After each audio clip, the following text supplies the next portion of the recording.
afternoon, good evening, Iowa soccer supporters. Welcome to Soccer Talk. I'm Ben Brackett, here with my good buddy and co-host, Blake Sievers. Siebes. Hello, Ben.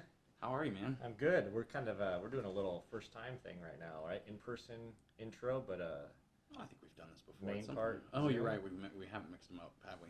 Well, we're getting right. We're in the studio getting ready for the big futsal battle this weekend, which I'm pretty pumped about. Yeah, so I think if anybody's listening, come down to Birdland. It's going to be absolutely gorgeous this weekend. Yeah, and we're going to bring back the weather report. I haven't seen one of those in a while, so I'm pretty excited about that. The meteorologist has been studying his charts. Yeah, and I mean, he's got a pretty, he's going to be everybody's best friend on the weekend when he gives that report when it's Absolutely. 55 and sunny. I can't wait. I'm going to bring shorts and a t-shirt. Well, I said you won't need the scarf that's in the swag bag for our supporters, so there's our little plug that if you want to support us, join the supporters club. We got some scarves, stickers, magnets, coasters, pint glass. We've been out there doing delivery runs around town if you're local, which has been fun. And this weekend, if you're certainly not going to use your scarf, maybe it'll be nice enough to sit on the patio and pour something in that pint glass. And use the coaster so you don't get any condensation there on the table, right? I love it. So what's up today? Who are we talking to? Well, we've got kind of continuing our stoking the fire while it's hot, I suppose. The CDL, Iowa Soccer, ISL. We've stoked the fire so much, we've brought the good weather with us, right? That's right. Oh, I love it. So this will be our third installment of the youth soccer discussion. We're going to chat with Curt Lewis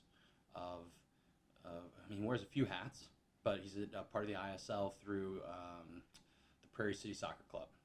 Is that right? No, what's it called? Prairie Soccer Club. Okay, well, that was close. Cedar Rapids. Yeah. He's also the president of the Iowa High School Soccer Coaches Association, as he's the head coach at Cedar Rapids Prairie High School. Old Kyle Burrows. Oh, that's right. Shout out to Burrows. And then he also is a ODP coach for the state association. Yeah, so he's looking at this from all sorts of different angles, which is interesting. He also has a son who, what would he be? He graduated a couple years back. He's would be a sophomore in college now. Came through the ODP program. Played for Curt growing up, but then eventually traveled to play for Sporting Iowa, and VSA, I believe. So a super interesting perspective. So you've got somebody who represents an ISL club, but sent his kid to go play for ultimately now a CDL club. And so it's just kind of that discussion around what's the best thing to do. Let's get to it. All right, Curt Lewis, what's up? Welcome to the pod. How are you? Thank you. Thanks for inviting me. Nice to see your face. It's been a while. Gosh, has it been, well, it certainly hasn't been since, was it the high school? It was the high school convention. Symposium last year. Yeah, the last thing that we had before COVID shut everything down. Yeah, that was a fun time. We enjoyed that. Gosh, that seems like a long time ago, though. It has. We're not even having it this year because of trying to get facilities, and we didn't want to go the virtual route this year. So I think we'll probably do something later in the summer, early in the fall, to try to tie back in and get some education for our high school coaches. Very cool. Well, since I know you're an avid Soccer Talk listener, I'm going to just turn it over to Blake and let you rock. We'll see how many episodes you've listened to, Curt. So we ask the same question to start every podcast. And I guess first we'll see if you're honest or not. Do you know what the question is? Have I watched your podcast before? I have. There you go. No, actually it's not. It was sorry, it's have you ever been on a podcast? I have not. This is my first podcast. This is my first so one. You can go ahead and promote the Aaron Leventhal podcast. Did you like that one? Yes, and like I said, for me, you guys have been great to the high school association as sponsors. So I followed a bunch of your guys' podcasts, especially when you have Holmes on. Always interesting to listen to Sean talk. And then obviously with the topic that we're going to talk about tonight, listen to Matt Carver's, Aaron Leventhal was a teammate of mine in club and a high school rival. He was in Urbandale. I was a Valley guy. So listening to Aaron talk about some of his stories brought back some memories of growing up in the Des Moines area. That's super cool. I would just like to know what you think Sean would say if he knew that Sam Holmes was the third most listened to podcast of Soccer Talk, and Sean is languishing. He'd probably chuckle a little bit. Some conspiracy. He'd certainly be proud. He's certainly proud of his son, but I wonder what he Right. thinks about his Right. own position. He'd probably figure somebody's there rigging it. Well, we'll see. I'm guessing he's probably not listening to this one, but maybe if you're since you're the guest, you will. So why don't you just, usually we start out and just talk a little bit about like whoever the guest is. Doesn't matter what we're talking about. Give us your origin story. And since we have a lot to talk about, I think I would be, kind of more interested in your coaching, even though we are both Valley Tigers together. Right. I was there. Give us sort of the rundown. Broke in Aziz's first year. So Aziz's first year was my senior year. So That's amazing. But no, grew up in Clive, Iowa. Graduated from West Des Moines Valley.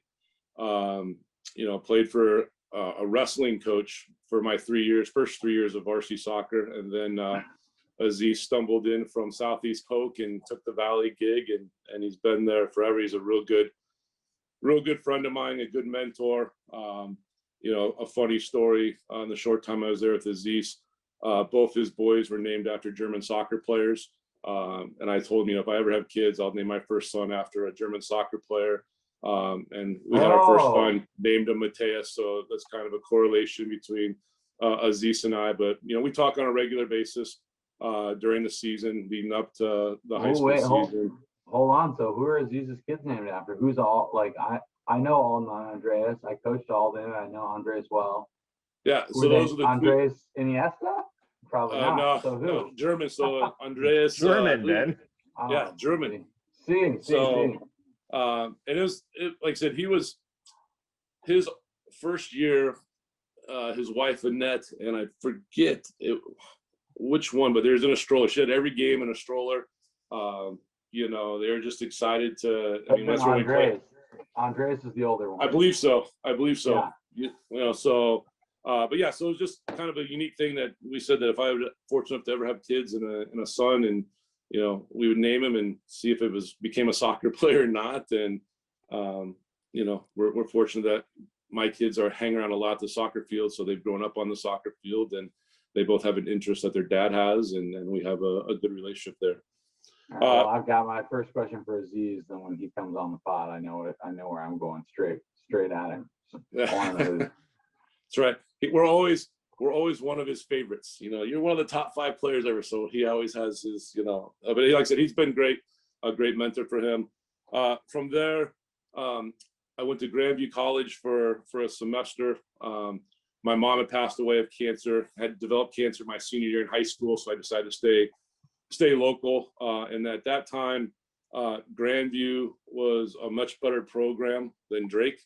They had, an outstanding program with Coach Reed, and Coach Reed at that time was a Dowling High School coach. So did a lot of recruiting in the metro area at that time.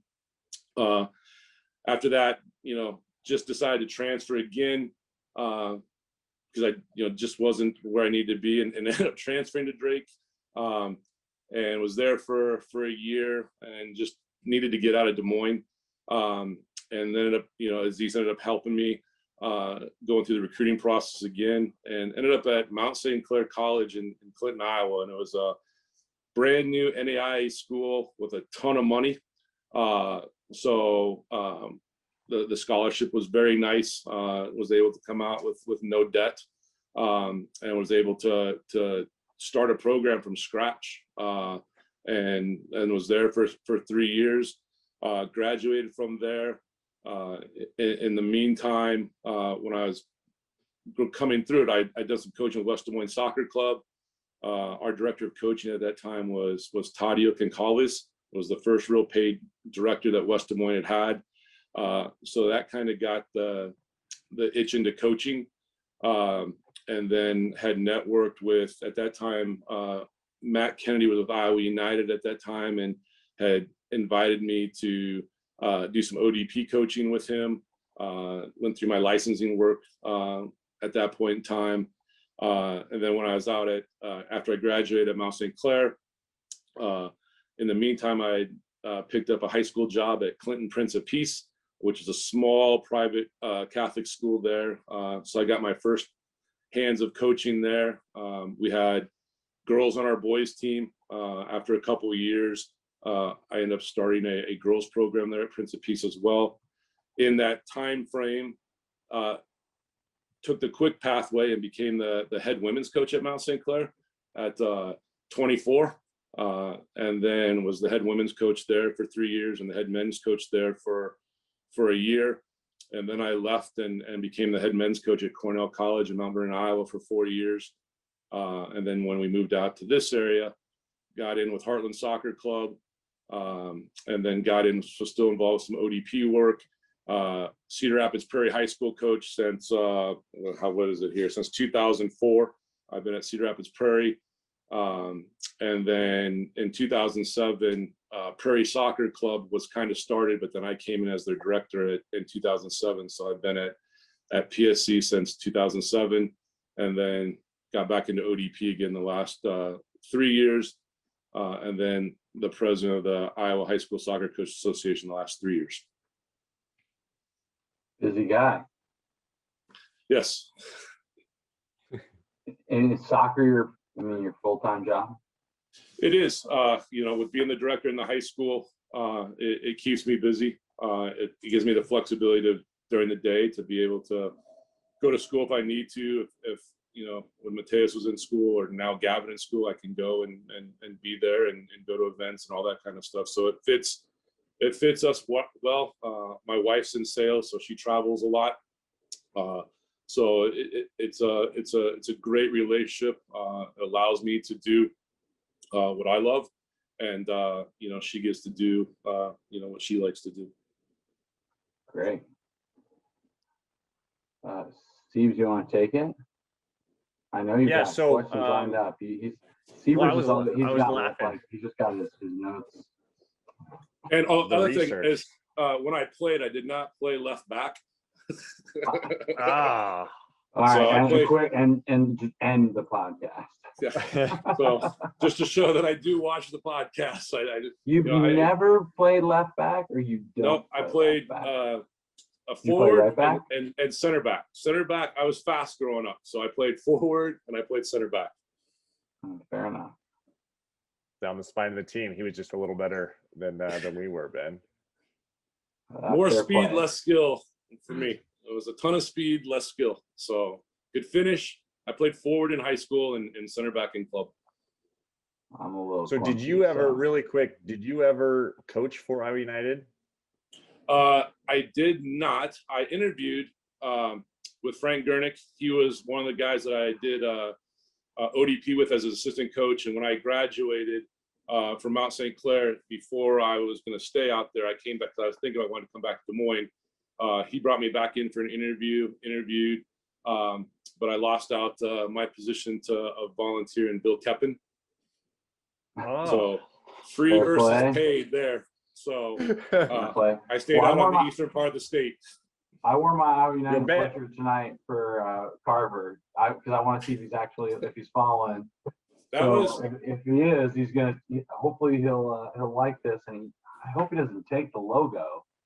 What's funny about that is growing up during that time, all the clubs were community based, and so it was a big deal when a Valley guy left to go play for Iowa United. It was like, whoa, why would you do that?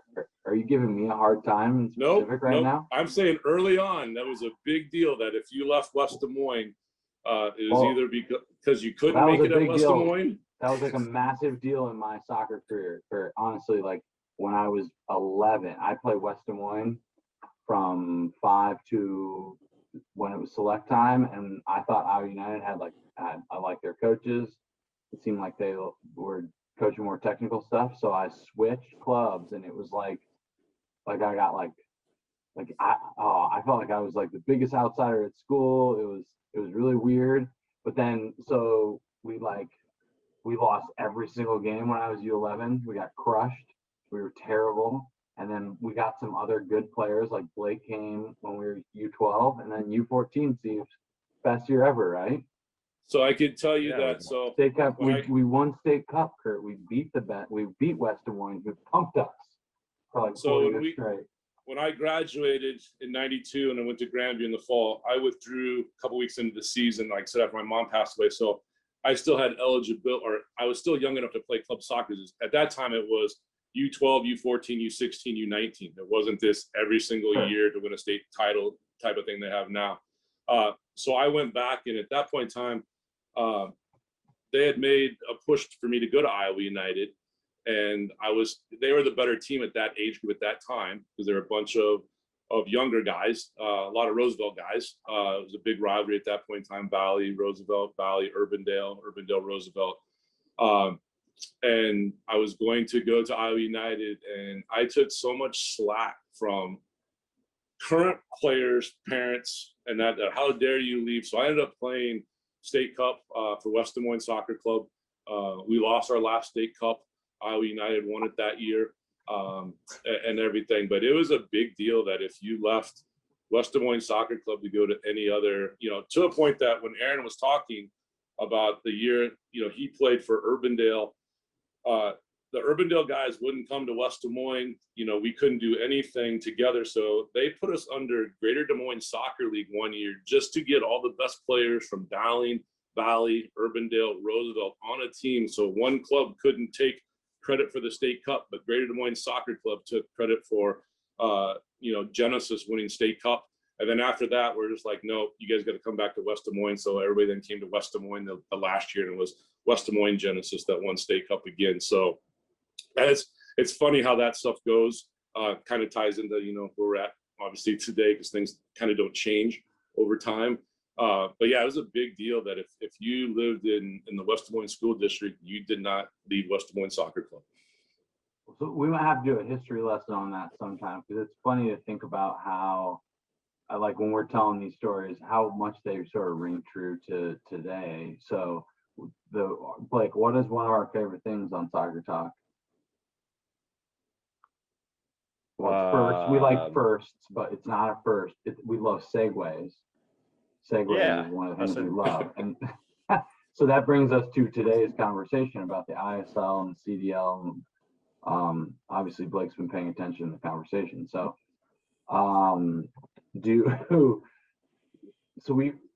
I assume you've listened to our chats, at least maybe about this, and maybe you've heard the Carver conversation. Yep. We're gonna have you'll have missed our chat with Saheg that is coming out tomorrow morning. But I think it's really interesting to hear your perspective, because of I guess you've got a son that is now his college age, has played club soccer for however many years that ends up being, 10 plus 15 years or so. He was successful in high school, successful in club, played ODP. You're also an ODP coach. You've coached in the system. You played in the system, and you're talking about playing for Valley in the 90s, right? Yep. Yeah. Dated me here. So yeah, well, I didn't want to say 80s, so No. but yeah, so I think we just thought it would be really interesting to have you come on and talk a little bit about your personal perspective, and then just kind of like as a rep of the ISL, kind of what are the things that you're keying in on with this decision? What would you like to see happen? I mean, obviously those are it's like 1,000 questions. So why don't you just start and talk a little bit about what's been going on? And I think Blake, jump in, please, because I know you've got. Yeah, I was just say, Curt, maybe just start with talking about how your reaction when you heard about come last summer, late spring, just when you found out about kind of the formation of the CDL and whatnot. Kind of just start there on what your reaction overall was, and then kind of where we're at today. So we found out, obviously with COVID going on last year, with tryouts, we couldn't do normal tryouts. It was you had to fill out the intent, and then you had to do the invite. So we were on some Zoom calls as a state, deciding on how that process was going to go, and everybody had their own kind of ideas. There's an advisory committee in Iowa Soccer Association that tries to do what's best for the game, promote it, and everything. And so this was one of the things that they had proposed. They had for this intent to invite policy, and the state kind of went against it and said that you're going to have to do the whole fill out the intent, do the invite. You just can't do a one-shot deal. You got to give kids the opportunity through COVID to look at the response, possibilities of where they can play. Can they afford to play at a club and that type of stuff? And they had pushed that, try to have $0 registration fees for tryouts so kids could have the ability to look. Obviously, some clubs don't like that process because they want to try to lock in their kids right away. And I understand it because that's the business model. As much as we say it's youth sports and development, youth sports is also a business. And you need kids to pay their fees, to pay your coaching staff and facilities. So that kind of started the first part of it, because they didn't really get their way because they just wanted to lock down kids basically right away. They didn't want their current players to have the ability to go try out. And then right before it would have been invite day, I think it was a couple of days before that, all of a sudden there was this mass marketing campaign of the new CDL league. And we had a call, I think it was either the day before or the day of. And the big thing was the CDL being a sanctioned league. And all that means is a pathway to the Iowa Soccer Championship Series. Right now, all the pathways are Iowa Soccer League, the MRL National Division are your pathways to be eligible to participate in Iowa Championship Series. They wanted their new league they had formed to be a pathway. And that's where I think the smaller clubs, and we call them the non-CDL clubs, it was kind of amazing how quick they all came together to voice their displeasure with the idea, because there's another league in Iowa, Illinois called the Iowa League, and they're not a sanctioned league into Iowa Championship Series. So everybody knows that if you want to go into Iowa Championship Series, you need to play in the minimal ISL games, and that was that's the pathway. So I think that's what irked everybody off at first, is that these guys organized the CDL and then mandate's a strong word, but basically tried to bully their way into having their league be sanctioned to go to state cup. And there was obviously some resistance to that, because everybody else should play by the rules. And then you start hearing a bunch of, well, we'll just form our own league and do this, and they have to sanction if they sanction CDL and everything. And it got to become kind of crazy talk in that aspect of it. But bottom line was, and I talk about this advisory committee. The advisory committee, I think, is every DOC that's in the CDL. So I don't think they're necessarily serving the best interest of the state of Iowa as their committee. They were, serving the best interest of their group. And I think that upset the other non-CDL teams too, is that, 9 members of this committee, or maybe it was 7 of the 9 were on the committee, form this league. I don't have a problem with the league. I think, if you want to try to do something better, if it's a model, that's fine. But ISA has some rules. ISL has some regulations, Iowa Championship Series, and we just got to follow those. We can't, change it just for a few people. So I think that's where it really got started, and then just went downhill from there, because I think that, you've never been told no before. And as of today, you've been told no 3 times from Iowa Soccer Association. Yeah, certainly the pandemic is just in the sense that, like, in-person gatherings and stuff like that, and meeting as a group has been discouraged. That must make it even a little more difficult, because some of these relationships,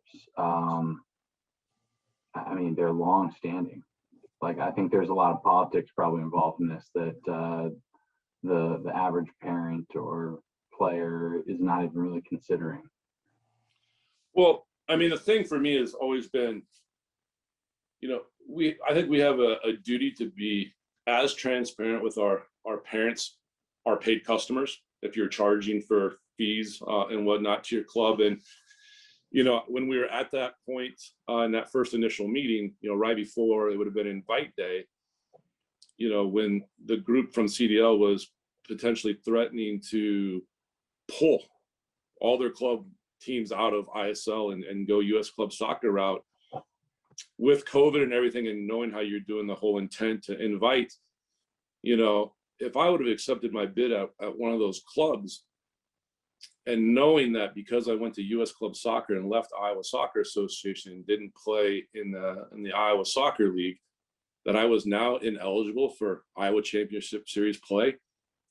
I think that parents should have been able, if that was the pathway, should have been able to have that information before they make a decision on where they're going to invest their fees for their son or daughter and that type of stuff. And like I said, this was slammed pretty quickly, and maybe they did communicate with their families the direction that they're going. Everybody hears different stories, and I heard some stories because we lost a couple players to one of the CDL teams, but that was because we couldn't form a girls team in the fall. So we told our girls that they need to look at other clubs. But they were communicating with, this is what's being done. I was like, no, that's not really true. That's not, they don't, they're looking for, the famous phrase that these guys always have is, more competitive games, more meaningful games. So they've secluded themselves into a group, but, when you look at their fall scores, I mean, just looking at the U13-14 age group here, you got 12-0, 8-1, 8-1, 6-2, 8-2, 6-0, 6-0, going on 13-3, 12-0. CDL, are these CDL games? CDL versus CDL teams. So if you're trying to make a higher level league, you're not really having the score reflection. And then the other thing is manage the game so you don't get to 12-0, and everything. So it's, I don't know about that one. That one, we can debate that. But because I feel like if you can win 12-0, then like the other team, you shouldn't be playing them. You should prove that it's 12-0.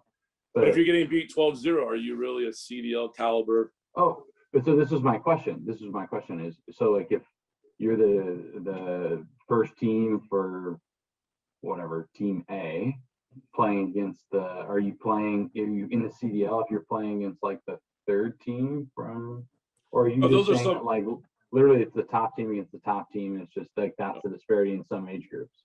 No, there's disparity. I mean, because you've got top teams playing their other teams, third teams, but the problem is you got some of the clubs' first team losing to second and third teams of the CDL. So I mean, that is, again, when you talk about more competitive games and meaningful games, it's I think the CDL is their theory is right, but they've got to tweak it a little bit because you would think that if you want more meaningful games, you would want nothing worse than 3 goal differential results, and you've got games coming in there that non-CDL teams could get either beat by that or be more competitive in some of those matchups and that. So I don't